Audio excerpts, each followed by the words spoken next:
Sociological theory and concepts unit 6 നമുക്ക് നോക്കാം. അപ്പോൾ ഇതിൽ മെയിനായിട്ട് ഫോക്കസ് ചെയ്യുന്ന പോസിറ്റിവിസം എന്ന് പറയുന്ന കോൺസെപ്റ്റാണ്. അപ്പോൾ ഈ പോസിറ്റിവിസം ടു ഫങ്ഷണലിസം ആണ് പിന്നീട് വന്നിട്ടുണ്ടായിരുന്ന ആ സോഷ്യോളജിക്കൽ തിയറിയുടെ എവല്യൂഷൻ എന്ന് പറയുന്നത്. അപ്പോൾ ഫങ്ഷണലിസം ആക്ച്വലി അഗസ്റ്റ് കോംപ്റ്റിനെ പോസിറ്റിവിസത്തിൽ നിന്ന് എമേർജ് ചെയ്തേക്കുവാണ്.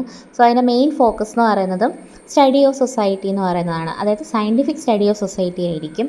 അതുപോലെ തന്നെ എം.എൽ. ഡർക്കൈമിൻ്റെ സോഷ്യൽ ഫാക്ട്സ് എന്ന് പറയുന്ന കോൺസെപ്റ്റും ഇതിൽ ഫോക്കസ് ചെയ്യുന്നുണ്ട്. സോ ഡർക്കൈം ഫങ്ഷനെ ഡിഫൈൻ ചെയ്തേക്കുന്നത് സൊസൈറ്റൽ ഹാർമണിക്ക് വേണ്ടിയിട്ടുള്ള ഒരു കോൺട്രിബ്യൂഷൻ പാർട്ടായിട്ടാണ്. ഇത് ആളുടെ ഡിവിഷൻ ഓഫ് ലേബർ എന്ന് പറയുന്ന സ്റ്റഡീസിലൊക്കെ കാണാം, അതുപോലെ തന്നെ റിലീജിയനിലും കാണാം. പിന്നെ കുറച്ച് പ്രമിസസ് ഉണ്ട് ഫങ്ഷണലിസത്തിന്. Functionalism assumes society is a system where parts work together for equilibrium. അതായത് സൊസൈറ്റീനെ ഒരു സിസ്റ്റമായിട്ടാണ് കാണുന്നത്. അതായത് ഇക്വിലിബ്രിയത്തിന് വേണ്ടിയിട്ട് ഈ പാർട്സ് എല്ലാം കൂടെ ഒരുമിച്ച് വർക്ക് ചെയ്യും. ഓൾസോ ഡർക്കൈം ആണെങ്കിൽ നോർമലായിട്ടും പാത്തോളജിക്കലായിട്ടും സോഷ്യൽ ഫാക്ട്സിനെ തരം തിരിച്ചിട്ടുണ്ട്. നോർമൽ സോഷ്യൽ ഫാക്ട്സ് എന്ന് പറയുന്നത് ഇൻ്റഗ്രേറ്റീവും പാത്തോളജിക്കൽ സോഷ്യൽ ഫാക്ട്സ് എന്ന് പറയുന്നത് ഡിസ്ട്രപ്റ്റീവും ആയിരിക്കും. ഇതിനകത്ത് കുറച്ചും കൂടെ മോറലായിട്ടുള്ള ഫങ്ഷൻസ് ആയിരിക്കും ഫോക്കസ് ചെയ്യുന്നത്. സോ ഫങ്ഷണലിസം സോഷ്യൽ ആന്ത്രപ്പോളജിയിൽ എങ്ങനെയൊക്കെയാണെന്ന് റാഡ്ക്ലിഫ് ബ്രൗണിൻ്റെയും മാലിനോസ്കിയുടെയും കോൺസെപ്റ്റിൽ നോക്കാം.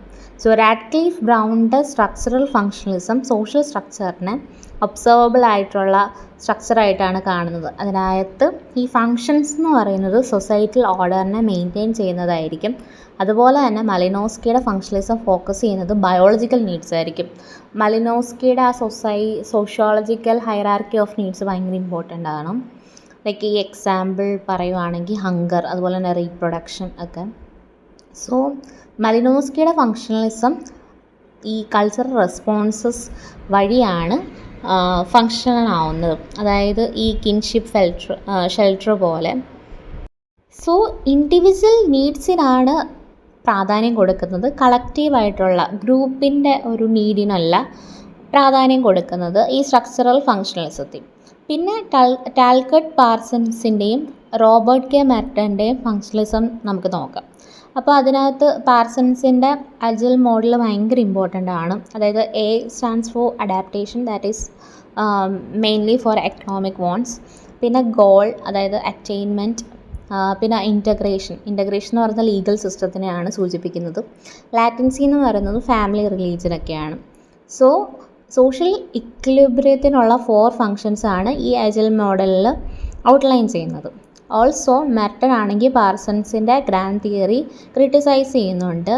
അതായത് മിഡിൽ റേഞ്ച് തിയറീസ്, അതുപോലെ തന്നെ ചില കോൺസെപ്റ്റ്സ് ലൈക്ക് ഡിസ്ഫങ്ഷൻ, അതുപോലെ തന്നെ മാനിഫെസ്റ്റ് ലാറ്റൻറ്റ് ഫങ്ഷൻസ്. അതായത് മാനിഫെസ്റ്റ് എന്ന് പറയുന്നത് ഇൻറ്റൻറ്റഡ് ആയിട്ടുള്ള കോൺസിക്വൻസസ് ആയിരിക്കും, നമ്മൾ പ്രതീക്ഷിക്കുന്ന കോൺസിക്വൻസും.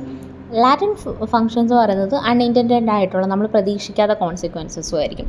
സോ ഇൻ കൺക്ലൂഷൻ ഫങ്ഷണലിസം എന്ന് പറയുന്നത് സൊസൈറ്റീനെ ഒരു സിസ്റ്റമായിട്ടാണ് കാണുന്നത്, വിച്ച് സീക്സ് ഇക്വിലിബ്രിയം, ഒരു ഇക്വാലിറ്റി സീക്ക് ചെയ്യുന്ന ഒരു സിസ്റ്റമാണ്.